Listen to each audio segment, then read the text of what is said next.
2, 1.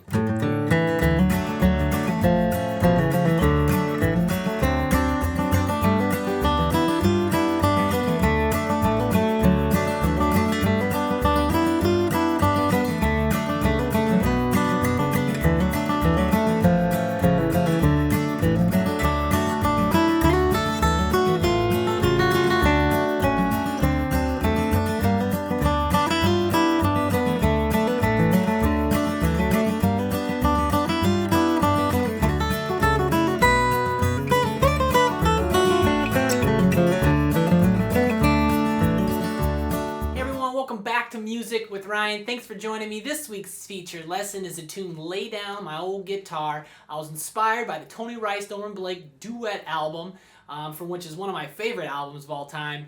And I got some great picking on there. And I wanted to create a couple arrangements for this tune. One I did, as you saw, beginner, kind of in the Carter style a little bit, a little flat picking. And then one that's in more of the intermediate category. We get a little bit bluesier, a little more syncopated. And you can kind of combine and mix the two arrangements up, perhaps, to make your own solo. So I give you two arrangements to draw from. And in this lesson as well, I'll have included a rhythm clip, a separate rhythm clip there, 10 to 15 minute rhythm clip. And because there's kind of two different ways you can play rhythm on the chord changes for this tune. Now, I didn't do the chord changes like Rice and Blake did it.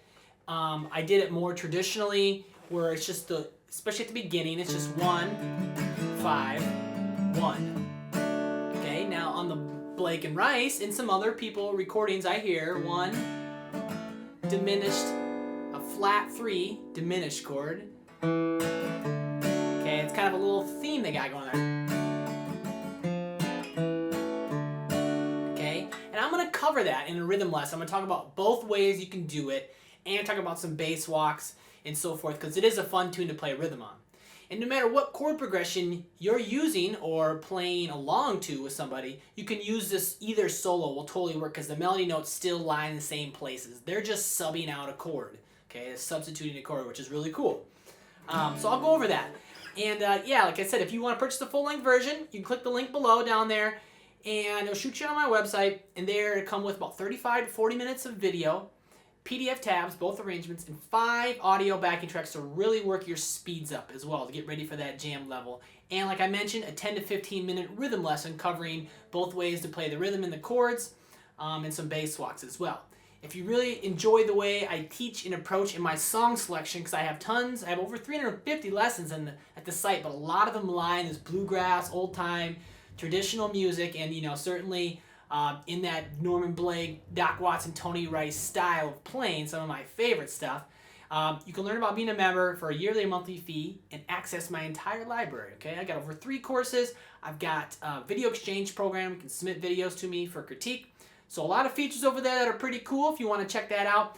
For now, I'm going to bring the camera on in, and we're going to start walking through Lay Down My Old Guitar in the key of D. We'll walk through the first few measures, give you a taste of how it's going to go. And so yeah, let's get into it. Thanks for watching. Hope you enjoy.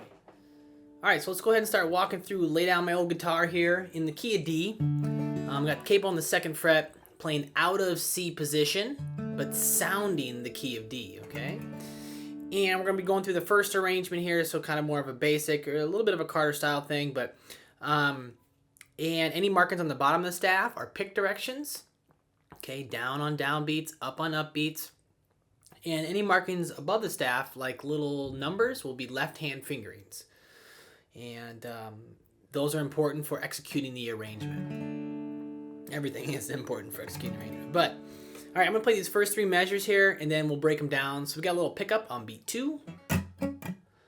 3, 4, 1.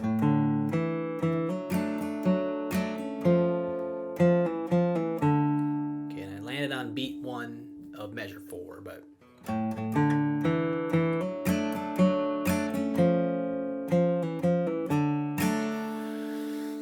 all right, so again we got that big pickup on beat 2, and so it's a quarter note rest there. It's that first marking, and then I got 2/8 notes on the low string 3rd fret, and I'm actually going to finger my C chord just kind of out of the gate here, kind of like a C/G. Okay, maybe you have or have not played that before, but 3rd finger's on the low string 3rd fret, and then pinky kind of comes in where it should have been, quote unquote, on the 3rd fret A, and then I play the rest of my C. And that's technically a C/G. And since I got that little pickup on the low note, I'm going to start it off like that so I can get a little more connectiveness in my playing, instead of rolling my 3rd finger over. You can do that too, but this makes it just a little bit more efficient. Okay, so it's like 1, 2, and 3, 4. That open D there, so I do have to lift my 2nd finger in the left hand. E, and then the A string 3rd fret, and then open D. Okay, that's the pickup. And up to speed, it kind of clips along. You gotta be ready for it. And, it's a cool little kind of signals your entrance into the solo. That's what I really like about it. You can kind of hear it coming. It's like, here I am. Look out for me. I'm going for the break. So, and then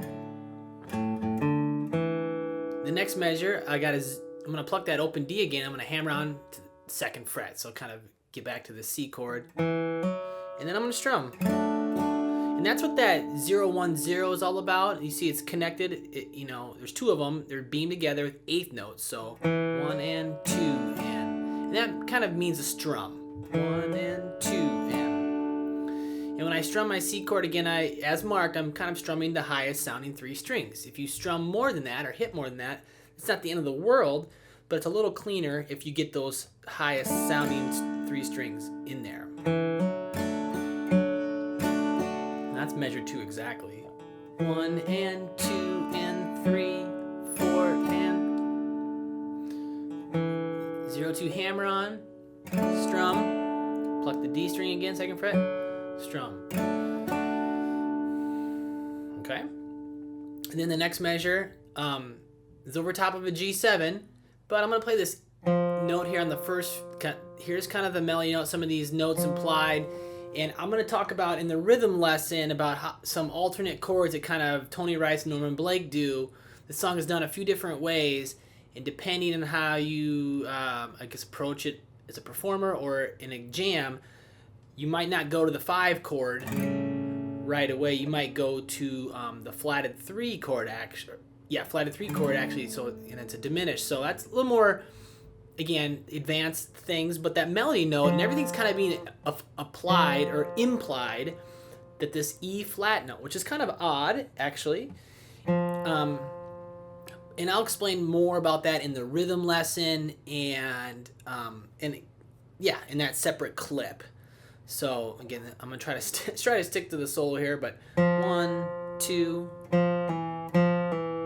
So that melody note's implied. It works over no matter what chord progression you choose. It just has this. That's where it's at. And so it says 1 there on the D string, 1st fret D string, and it has a circle around it with a stem. That means a half note. Okay, so 2 counts. So there'll be a little space here. 1, 2, and then it's 1, 0, 1, 0 pull off on that string. Okay, all downstrokes there in the right hand. 1, 2, 3, and 4, and okay, that's all that measure is, and we're gonna do that measure again. So 1, 2, 3, and 4, and so now I put all 3 of those measures together. 1, 2, 3, 4, 1. 2, 3, and 4, and okay, and that works again no matter what the chord progression is, no matter what you encounter, whether they go to the 5 or they go to the and that's kind of the way Blake and Rice do it, and I will talk more about that if you purchase the full-length video and the rhythm clip. Okay, one more time though, those 3 measures, and we'll move on. 1, 2, 3, 4, 1. 1, 2, 3, and 4, and 1. And I'll make one last note, because we'll do this measure again. Measure 3. When you play that 1, you can't really strum a chord there. I could make my diminished chord there a little bit. So what I recommend, because we're kind of strumming, and it helps us keep our time. And right there, I kind of did strum again. I kind of treated it as maybe a quarter note and then strummed the D and the G string. Or even just kind of a phantom strum, 1, 2, 3, and 4, where my right hand still kept that movement. Because sometimes it's kind of awkward to have this fluent movement and then have this half note and then not have the right hand continue to kind of move. And up the tempo, you still want that fluidity, right? And so one thing I kind of, you can watch me on the videos and stuff like that, but one thing I kind of recommend for this little spot is just kind of still having a fluid right hand, still kind of faking a strum or even strumming those two strings, but it has to be very lightly.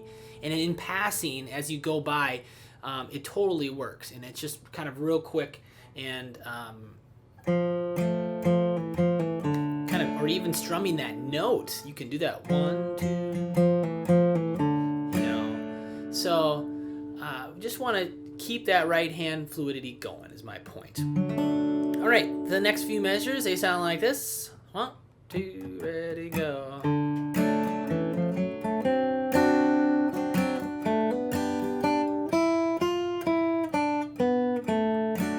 and I kind of went on there. I'll do that again. Ready, go.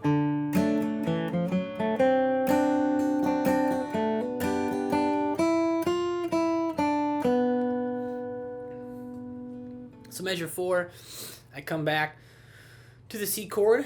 I play the root note there, third string, A string, 3rd fret, 1, 2, and there's a strum, and then 0, 1, 2 on the D, open G, 1, 2, and 3, and 4, and 1, 2, 3, and 4, and then my pinky's gonna catch the 3rd fret of the G. Oops, there it is. That's the C7 note, okay? Or the B flat note in this case. 1, and then the strum here is going to be a little different. As you see, we have some tied notes. You see the notes in parentheses.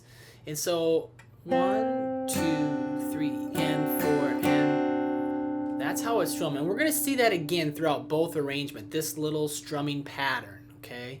1, 2, 3, up, down, down, down, up, down, up.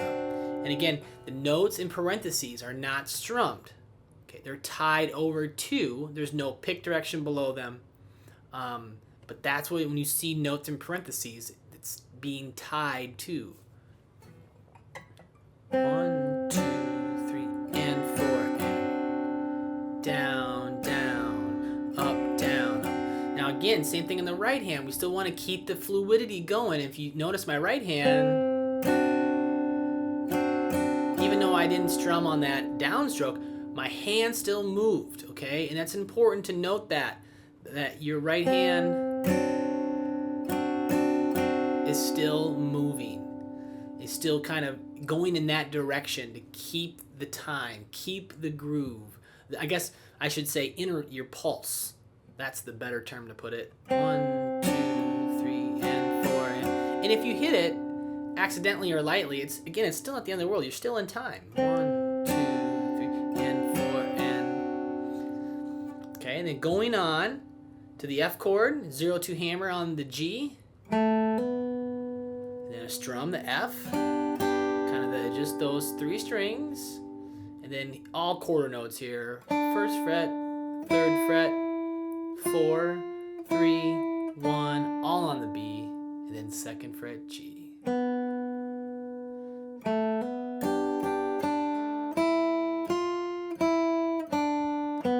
Okay, really common little move out of the F chord. See this all the time from Blake and Doc Watson. And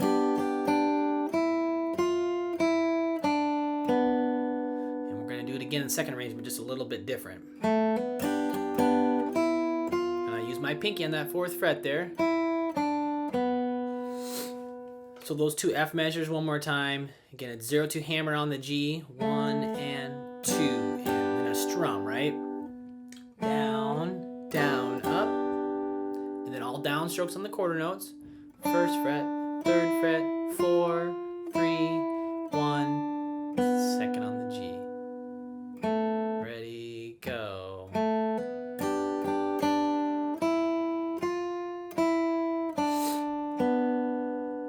three of those measures put together. Ready, go.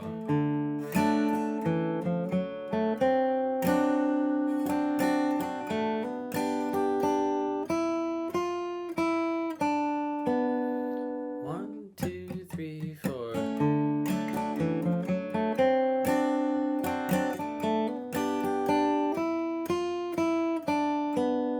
One, two, three, four.